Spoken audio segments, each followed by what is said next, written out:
সাংগঠনিক অনুরোধ বিএনপির চেয়ারম্যান মাননীয় প্রধানমন্ত্রী সহ বিএনপির নেতৃবৃন্দের বিরুদ্ধে বর্তমান সরকারের বিরুদ্ধে অভ্যন্তরীণ বক্তব্য অনেকে রাখছেন। এরকমের বিক্ষোভ আমরা দেখছি।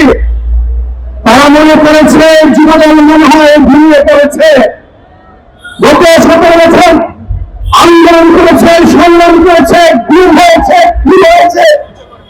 বিএনপি আমাদের আওয়ামী অশেষ মতে ক্ষমতায় এসেছে, কিন্তু যুবদল ছেড়ে চলে যায়নি, মাঠ ঘাটের কথা তারা ভুলে যায়নি। যুবদল কি রাজপথ ছেড়ে চলে গিয়েছে? যারা অভ্যুত্থানের বক্তব্য দিচ্ছেন আমাদের অনুপস্থিতির সুযোগে, আমরা তো দেশ গড়ার কাজে সরকারকে সহযোগিতা করার জন্য এই মুহূর্তে কোনো আন্দোলন নয়, সংগ্রাম নয়, আমরা সহযোগিতা করছি। এই জন্য গঠনমূলক কাজে আমরা আমাদের নেতাকর্মীদেরকে নিয়োজিত রাখছি। কিন্তু যারা অভ্যুত্থানে আচরণ করেন, বক্তব্য রাখেন, নিশ্চিত দেখেন তারা কারা। যুবদল গত 16 বছর আন্দোলন করেছে, সংগ্রাম করেছে। 16 বছরে কত মাস আপনারা কি জানেন? 192 মাস। দুর্ভাগ্য হচ্ছে 192 মাস যারা আন্দোলন করেছে তাদের বিরুদ্ধে বক্তব্য রাখছে তারা 1 মাস আন্দোলন করছে। তারা এই 1 মাসের মধ্যে দুটি ভাগ রয়েছে। 1 মাস আন্দোলন যারা করেছে, একটি ভাগ হয়েছে প্রকৃত অর্থনীতি দেশপ্রেমিক, যারা এদেশের মানুষকে প্রতিবাদের হাত থেকে মুক্ত করার জন্য একটি প্ল্যাটফর্ম খুঁজছে। তারা জুলাই আন্দোলনের সঙ্গে হয়েছে। ওই 1 মাসের আন্দোলনের আরেকটি অংশ হচ্ছে তারা আপনার চিনবেন গত 16 বছর প্রতিবাদের আশ্রয় দেওয়া ছিল, দেওয়া ছিল। আমাদের বিরুদ্ধে বক্তব্য রাখছে যারা 192 মাস আন্দোলন করেছে, সংগ্রাম করেছে। বন্ধু আমার বক্তব্য দীর্ঘায়িত করবো না, শুধু এটুকু বলবো যার কথায় কথায় বিক্ষোভমূলক বক্তব্য রাখেন আমাদের প্রধানমন্ত্রীর গাড়ির পাশে এসে দাঁড়িয়ে তার বিরুদ্ধে দেখান, তাদেরকে বলতে চাই আমাদের প্রধানমন্ত্রী অনেক উদার মনের মানুষ। আপাতত তিনি আপনাদের বিরুদ্ধে আমাদেরকে কিছু বলেননি, তিনি হয়তো ভবিষ্যতে বলবেন না, কিন্তু আমরা কি করি সবসময় আমরা বলছি। এরপরে কোনো বক্তব্য রাখার আগে, স্লোগান দেওয়ার আগে একবার ভেবে চিন্তে দেখবেন যে যুবদল এখন পর্যন্ত মাঠ ছেড়ে বাড়িতে চলে যায়নি, চাকরি নিয়ে কেউ বিদেশে যায়নি, কেউ ব্যবসা বাণিজ্য নিজেদের জীবনকে রাজনীতি থেকে দূরে সরিয়ে নেয়নি। যুবদল কিন্তু এখনো মাঠে রয়েছে।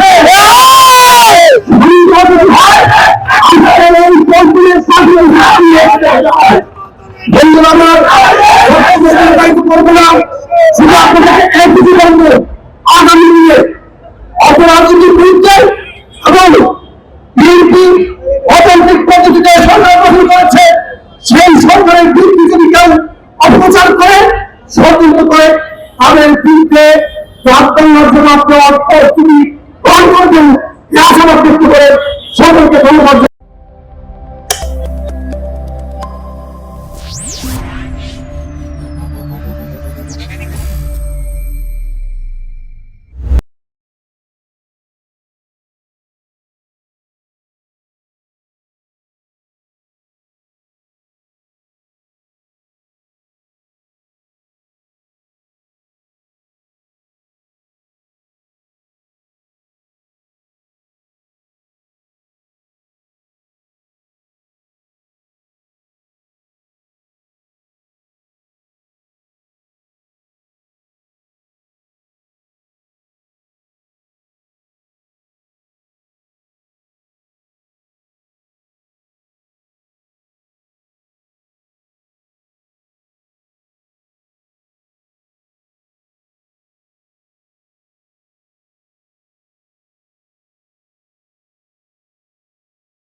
প্রধানমন্ত্রী তারেক রহমানের আসন্ন মালয়েশিয়া ও চীন সফরকে ঘিরে কূটনৈতিক ও অর্থনৈতিক মহলে ব্যাপক আগ্রহ তৈরি হয়েছে।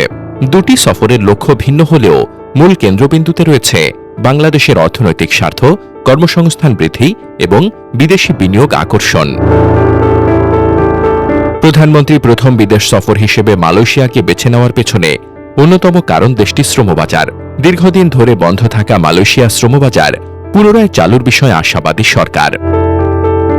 বর্তমানে দেশটিতে কর্মরত বাংলাদেশি শ্রমিকদের বৈধতা, নতুন কর্মী নিয়োগ এবং জনশক্তি রপ্তানির ক্ষেত্রে বিদ্যমান বাধা দূর করার বিষয়গুলো সফরের আলোচনায় গুরুত্ব পাবে। একই সঙ্গে শিক্ষা খাতেও সহযোগিতা বাড়ানোর উদ্যোগ রয়েছে। দুই দেশের মধ্যে উচ্চশিক্ষা ও দক্ষ মানব সম্পদ উন্নয়ন নিয়ে সমঝোতা স্মারক স্বাক্ষরের সম্ভাবনার কথাও জানিয়েছেন কর্মকর্তারা। অন্যদিকে 23 থেকে 26 জুনের চীন সফরকে অর্থনীতি, বাণিজ্য ও অবকাঠামোগত সহযোগিতার জন্য অত্যন্ত গুরুত্বপূর্ণ হিসেবে দেখা হচ্ছে। সফরে প্রায় 15টি সমঝোতা স্মারক স্বাক্ষরের সম্ভাবনা রয়েছে। বাণিজ্য, স্বাস্থ্য, শিক্ষা, প্রযুক্তি ও প্রতিরক্ষা সহযোগিতার পাশাপাশি কয়েকটি বড় প্রকল্প আলোচনার কেন্দ্রবিন্দুতে থাকবে। এর মধ্যে রয়েছে দ্বিতীয় পদ্মা সেতু, তিস্তা মহাপরিকল্পনা, যমুনা নদীতে নতুন সেতু নির্মাণ এবং বাংলাদেশে চীনা অর্থনৈতিক অঞ্চল প্রতিষ্ঠা। পাশাপাশি চীনা বিনিয়োগ আকর্ষণের লক্ষ্যে বেইজিংয়ে একটি বিনিয়োগ সম্মেলনের আয়োজনেরও পরিকল্পনা রয়েছে। কর্মকর্তারা বলছেন, বৈদ্যুতিক গাড়ি শিল্পে বিনিয়োগ, কৃষি প্রযুক্তি হস্তান্তর, দ্বিপাক্ষিক মুক্ত বাণিজ্য চুক্তি, FTA, মুদ্রা বিনিময় চুক্তি এবং বাংলাদেশে চীনা ব্যাংক স্থাপনের মতো বিষয়গুলো আলোচনায় আসতে পারে। সামগ্রিকভাবে মালয়েশিয়া ও চীন সফরের মাধ্যমে একদিকে যেমন বিদেশে কর্মসংস্থানের নতুন সুযোগ তৈরি করতে চায় বাংলাদেশ, অন্যদিকে তেমনি বৃহৎ অবকাঠামো প্রকল্প, বাণিজ্য সম্প্রসারণ ও বিদেশি বিনিয়োগের মাধ্যমে অর্থনীতিকে আরও শক্তিশালী করার লক্ষ্য নিয়েই এগোচ্ছে সরকার।